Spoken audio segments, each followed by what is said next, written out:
Welcome back to Tough Repairs. How do you know you got a bent control arm or a bad control arm bushing? If the control arm is bent or the bushings are bad, it'll cause all sorts of drivability issue, and it can cause a lot of issue when you're driving down the road. Now, the first way to tell that the control arm is bent is to look for crease directly on the control arm. You see a crease on it, and you see paint chipping out of it, or it looks like it's bent. That's how you know the control arm is bad. Now also, if you look at the bushing and you see pieces is missing from it, or you see that the bushing looks extremely cracked, again, that can cause all sorts of issue. The first sign of a bad control arm is going to be noise. You're going to hear clunky noise, especially when the bushings are completely worn out or it is missing. When the bushings are missing, it is going to cause metal to metal contact, and again, it will cause a clunking noise. Next, if the bushings are not missing, but it is just cracked and it is completely worn out and it is not moving that much at all, you're going to hear a creaking noise or a squeaky noise when driving. And of course, you can always lubricate the bushing, and I like to use WD-40 on the bushing to help dampen the squeaky noise.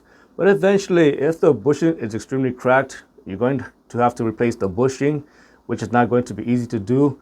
So most likely, in most cases, I'm going to recommend that you should just replace the control arm, because it is a lot easier to replace it that way.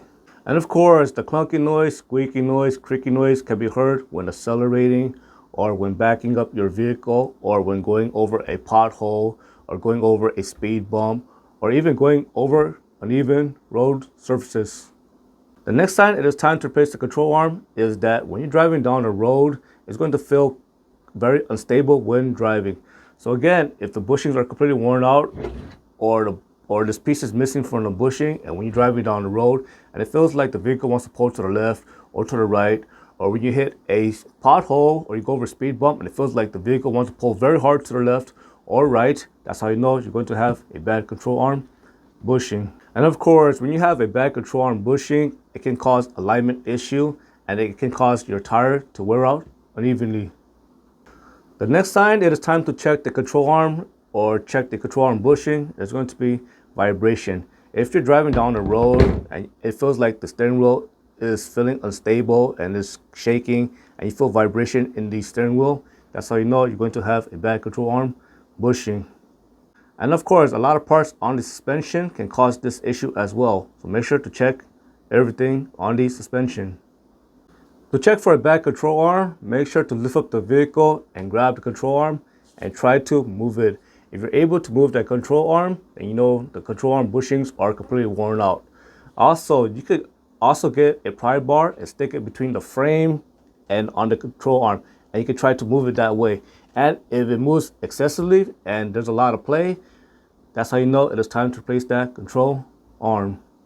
And also, don't forget to inspect for a bent control arm. Like I mentioned earlier in the video, look for a crease on the control arm, and that's how you know it is going to be bent. Another way to check for a bad control arm is to drive the vehicle very slowly, and if the wheels start to wobble, that's how you know you're going to have a bad control arm. And of course, a bad wheel bearing can do that as well, but a bad wheel bearing will make some sort of like growling noise or grinding noise when the wheel bearings are bad. I hope you have found that lesson useful. As always, thank you for watching and subscribe to Top 5 Auto Repairs.